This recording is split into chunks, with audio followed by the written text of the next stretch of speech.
Welcome to the Art and Science of Complex Sales, proudly presented by Membrain.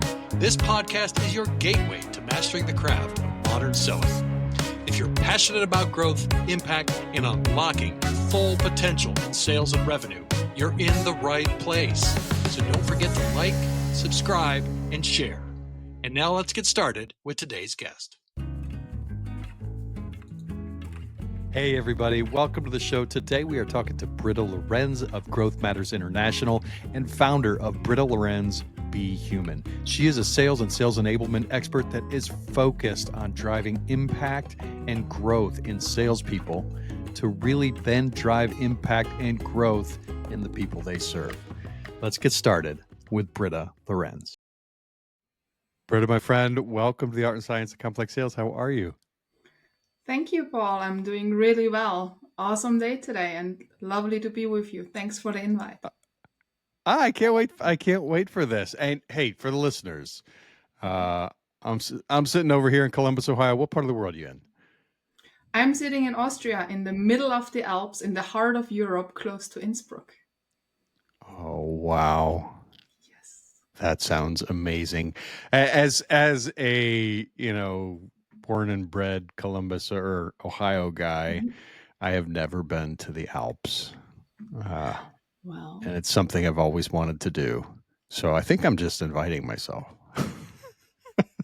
Come over. The house is yours. Feel free to come over. Don't forget to tell me when you're going to be here. All right. Yeah. I might just show up. It might just be like I'll do a pop in from across the ocean. That'd be great. Yes, So that would be fantastic. Well, thank you for being here, and I truly appreciate it. And you're gonna have to tell us a little bit about how did you get started in this wacky world of sales? Wow, that's a really interesting question, especially if you think about the journey it has been. It's like almost 25 years, something like that. So it has always been if you want to say, mix and match, having various hats on. From the beginning on, I'm always saying we are always selling. No matter if it's internal sales or external sales, we're always selling somehow. However, I would say my sales journey was always a bridge between sales enablement and people development. So it always really had this human lens, the focus on humans as well. I'm super curious. I want to know things. I can never stop asking questions. And that's, I think, also one of the key things in sales, to keep this curiosity, to understand why do people want to buy from us. And through that, building trust. And that's how I kind of stayed in sales. So I started out with a small company in Innsbruck, evolved, and then got engaged with Growth Matters from here. Well, and you say something there that I just made a note of this, but you say something there that I think is really important, with the connection between, you said sales enablement, and you said then it's all about the human. So that's not always necessarily how people think about sales enablement. A lot of times we think about sales enablement as it's just the tech that we're providing people to go do their job. Give me a little bit of your perspective on that. What are the core things around sales enablement? Well, another really great question, because sales enablement, I shared I'm based in Austria, in the DACH region. We speak German. So sales enablement per se doesn't really have a word in German.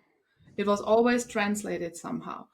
So I was in this field already in the beginning, where we didn't even know that word exists in Germany, basically, very long time back. And many times when we started to talk about enablement or sales enablement, it was like, oh, another training or another program. But from my point of view, it's a much broader spectrum. It's really to how can we enable people to perform better. And that implies like tools, coaching, trainings, mentoring, the broad spectrum. How can we make the people more effective and efficient in order to perform? It's not one single thing. And depending on what company you are in, it also has a different level of maturity. because there is no one size fits all from my point of view. It always needs to fit also the needs and the maturity level of the company per se itself. That confusion has existed across the world, quite frankly, in terms of, um, you know, you guys didn't have a word for it, but I, I, I think when it first came out and when we talked about it, started as sales ops and then sales enablement and those type of things, there really wasn't a definition that was agreed upon. So you had people that were hired for it that were completely out of their depth, and you had some others. They tried to be the maestro of everything. Like, this is the way you must do things. So where do you find that balance in enablement? Like, when you say different companies need different things, how do you start to dive in and find that balance with teams? Well, again, I think when we look at the maturity level of the company, that's where we need to really understand where are they at? What do they really need to support them to level up, to get to the next level in order to perform and meet the overall objective and the goals of the company. Because, if I would say now, okay, the first thing I want to do if I go into enablement or sales enablement, I'm going to implement a tool, might not be the right thing, because maybe they don't even understand how their sales process aligns with a buying process or how it should be mapped out together. So it's really setting the foundation in order to then take the next steps to make leaps or hyper leaps in the development of the company. So it's really understanding, where are you at? What do you need? Because maybe it's really setting the foundations with setting a baseline on skills, and then step into the coaching in order to transform the salespeople to be performing at the next level. So it's really gaining this understanding there.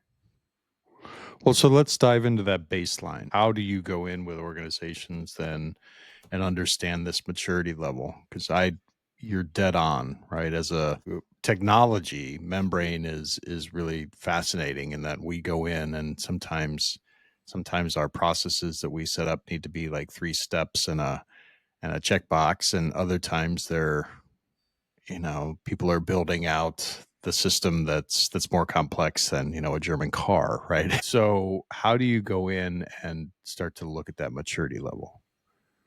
Listen, and listen to understand, speaking to the people, interviewing them, Yeah. not going in like with my plan. I mean, yes, of course, I do have an idea, because you do first before your own analysis, yeah. But still, there are no other people who know it better than the people actually working in the field day in and day out. So speaking to those people and listen to understand, not listen to answer and giving them the next step you think it's already plotted out, but really listen to understand what are their needs, what are their struggles, what are their constraints they have to overcome. How can we support to overcome those constraints? So it's really analyzing, starting with this analysis in the beginning, and also look at data. So data, what type of data? That's good. And I love your answer, by the way, but sometimes I get answers where it's, step 1, step 2, step 3, step 4, and then you take into this process. And I love how you start with that listen to understand. And it's just, this is a fundamentally human to human conversation about how we're driving performance. And then, so being able to do that is an art in and of itself. And then what is the data that you start to look at on the side? Like, when you start to look at how we can empower these individuals, what type of things are you looking at there and looking for? Well, again, based on the tool we are using, there should be activity tracking, like, or sales time tracking, conversion rates on having first conversations. How many touch points do we need to have in order to come to the next meaningful meeting? Because when we talk about sales, what is sales? Basically, it's about creating these meaningful meetings in order to support our buyers in the end to have this change and to win in the long end. Of course, the end game is creating revenue in sales, yeah, and hitting the numbers. But how do we get there? How can we actually get there? And what are the numbers telling us? Like, or how are assets used enablement is supporting? Because we all know the story, marketing, product marketing is providing the best world class assets. They are not used. We don't get feedback. Why are they not used? Are they landing with our buyers or potential buyers? So where are all those little disconnects, nuances? What do we need to make sure that we can actually bring the entire process flow and the operating system to a next level of performance?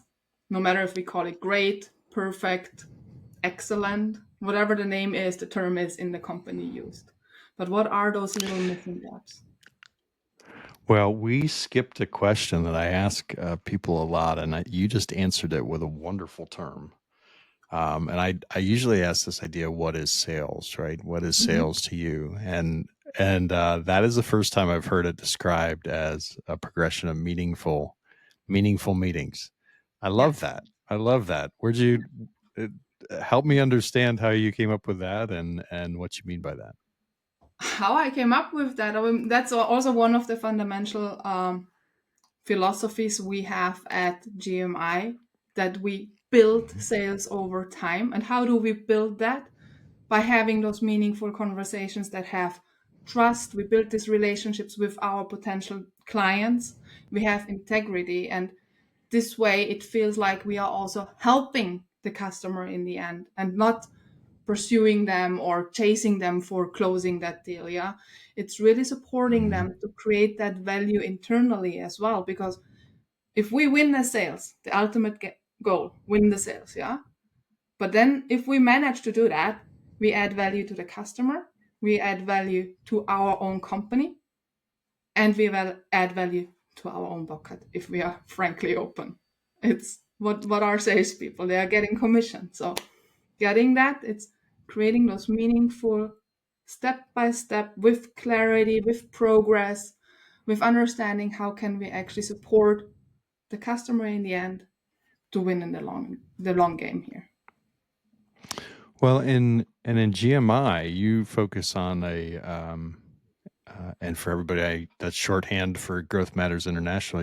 You're focusing on this big old broad goal of, I think, coaching over 1 million sales managers. So that process of meaningful conversations isn't just with the customer, as I understand it, right? It's also with, how do I effectively, as a leader of a sales organization or as a manager, how do I effectively shape the conversation with our reps so that they then are empowered and enabled to go out and have conversations? Am I accurate in that?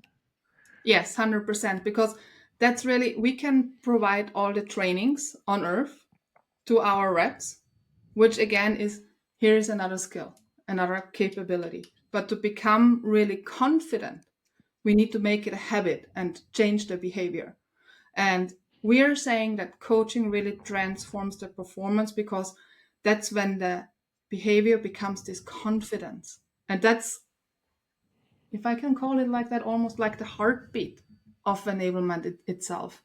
Because throughout this coaching, it's also, you build this ownership and you have this consistency by repeating the things you are guided through it. It's not that the coach tells you what to do. It's like we are guiding them to uncover the next steps for yourself, which immediately has a different ownership and buy-in. Yeah. And throughout this consistent repetition, you become more confident. And we all know from sports, the best athletes are not born overnight. They practice, I don't know how many years for this one major event.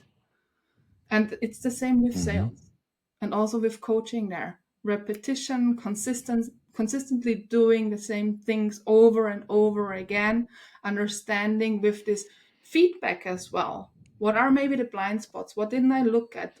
And uncovering them through those critical questions from the coach is going to bring the performance to the next level. What is when you look at, and now I'm going to go back to that concept of sales enablement then. Would you say that coaching then, that the systems around and everything we set up, they really need to empower coaching as a primary activity with an organization? Is that like the linchpin of really strong enablement? I would say so. I would say that training informs, a system informs and supports to perform, but Mhm. coaching really is this force multiplier that transforms the behavior in the end. So that's the multiplying factor that really brings the performance to the next level, if you can frame it that way. So why in your experience then do people skip it? Right? Why? Well, I mean, it's a massive leverage point. Why is it then just in many organizations completely thrown to the corner? That's a really interesting observation and question, Paul, because we just did a research, and also we have that in our workshops and materials. Is the first meeting canceled is coaching. The last metric measured is coaching. But why? Because think about how many people do really get enabled in how to coach right. And what does that really create in the beginning? If you are not equipped with the right tools, you immediately have a mindset of, oh, I don't know how to do it. I hope I don't make a mistake. How should I approach it? So, also, many times, if you think about leaders, how many leaders get promoted into that position because they were smashing their quota, but have never been enabled to actually be a leader itself? Yeah, it's a total different story being the trainer, coach, leader, or being a member of the team. It needs different skill sets and disciplines. So, my personal opinion is it's a mindset thing. I hope I do it right.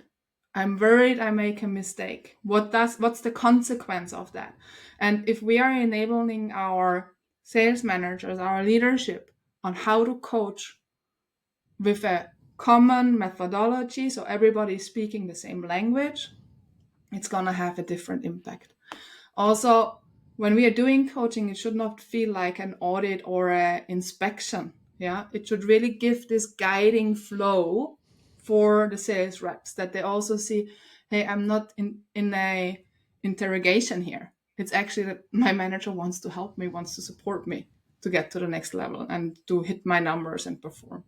So I think there is a mix of various factors. That's the reason why. And also, coaching doesn't show this immediate now impact. It sometimes takes some sessions and times to show the results. And we all know we are in a fast-paced world. Everybody wants to see results like immediately. But some things, as we had said before, you don't show up and smash the numbers immediately. You need to practice it, and you need to invest time and energy into it. So, what are you seeing out there? And this goes back to your initial like focus as well as that answer Mm-hmm. there, where you talked about sales enablement and enabling people as a fundamentally human thing. Mm-hmm. And then you just talked about investment of time and energy in people. Like, what are you seeing out there overall in people's willingness to actually invest in the human component of their business and to make this a priority? Because I struggle with that sometimes as I look at some companies that it's very it's hugely transactional, even in complex B2B sales. It's going to take them, years and years to learn and how to be a master of something. A lot of times they treat their reps as they need to be up to speed in 3 months or you're out the door. Mm-hmm. But how do you see that today? First of all, I can echo what you just described, that scenario that, yeah, you need to be ready to deliver results within 6 to 8 weeks, which, if we are honest, is really a many times unrealistic expectation, especially if we talk about complex sales. Yeah, if we are in Mm-hmm. a B2C transactional world, maybe. But if we are getting more complex, we need to give everybody the time to learn, or learn, unlearn, learn again, because I mean we are all human beings, we have our own habits, we are coming from a different field. So that's what we need to do. Many times what I also hear is, oh, there's another tool, another AI, we can use that to fix it.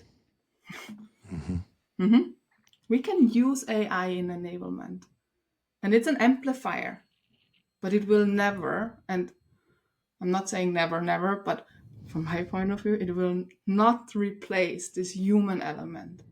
Because no matter what we do, no matter if it's B2B, B2C, B2C to C, we are always engaging with humans, and we can never neglect that layer, because we never know what's happening with humans outside. I mean, yeah, that's just the reality, I think.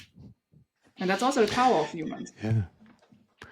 Well, and I think it is flipping us on our head, like flipping the industry on its head in a little bit, in that as we look and see all these spot tools and AI tools, I think it's forcing us to look at how we reinvest in making our people more stable, more service based, more leadership based, being able to go deeper and do more things, or rather than just do the assembly line nature of sales. Are you seeing that in market? It's such an important thing, but it's like, how do we balance this onslaught of new technology? We have to have a more stable core. 100%. I think we really need to focus on that human core, because AI or technology can really help us in preparing for the next meeting, preparing for all the research, all those tedious things that took a lot of time, and where people started to think like, okay, I'm maybe wasting time, but it will not take away the meeting itself, for example, because you can be prepared for the meeting, but if you're not present in the meeting, the other person on the other side is going to notice it. And that's really where this power of humans comes in. And that doesn't mean between a seller and a prospect. It's also between a manager and a sales rep. When we're in a coaching conversation, for example, the presence of the people in the conversation, that's really where we're going to see this big difference, and where we need to start to differentiate, where we're going to use the tool, the technology, and where we're going to use the power of humans' emotional intelligence and presence and awareness and mindfulness and all those things that come into the game here. So tell me, what are the things that are really, really then exciting you about working with sales teams and what's happening in the field? I think the really exciting piece is when we see how they use everything available in a smart way, that we identify where are these multipliers. Like, for example, using AI and tools in order to propel us forward in preparing meetings, like I shared before. But then at the same time, being really smart and select wisely, where do we have this human intervention? Where do we bring the humans in order to build this trust and the relationships, what we will need in the long run to win the game? Because no matter what, I am a believer that the human interaction will make the difference if we think about who is closing the deal in the end. We can have the best competitors in the field, but if there is this human connection and chemistry, it might have an impact there as well. Yeah, I mean, you can't replace. I don't think you can replace a smile, No. or a laugh, or helping somebody, through a bad day. I think that's a big portion of what we need to do as salespeople. We got to shine bright. Britta, it's been so wonderful to have you on the show. Is there any final words of wisdom for this episode that you want to share with the listeners? Pure Britta's point of view here. Yeah, disclaimer, that's Britta's point of view. For me, the art of complex sales, that's really where we meet, where all the preparation we put into it and the presence, that's where it intersects, and that's where the relationships, the trust is built. And that's where, from my point of view, true performance will live, and where it lives. That's wonderful. That goes back to our meaningful conversations. That's how is everything around you, How is your systems? How is your coaching? How does everything drive that truly meaningful interaction for you to be at your best? Exactly. That's awesome. That is awesome. Well, Britta, thank you so much for being on the show. I truly appreciate it. Thank you, Paul, and thanks again for the invite. Thank you. Absolutely. And everybody, for that, we will sign off. Make sure you're connecting with Britta online. Make sure you go into LinkedIn, check her out. Go to Growth Matters International. Check out what they got going on. They have an amazing program that is helping coach sales leaders around the world, and it's a big honking goal to coach over 1 million sales leaders as a primary leverage point to elevate the sales profession. So it's really impactful and important stuff. And with that, we will sign off today from the Art and Science of Complex Sales. Make sure you like, share, and all that nonsense. Get this thing out there and keep shining bright.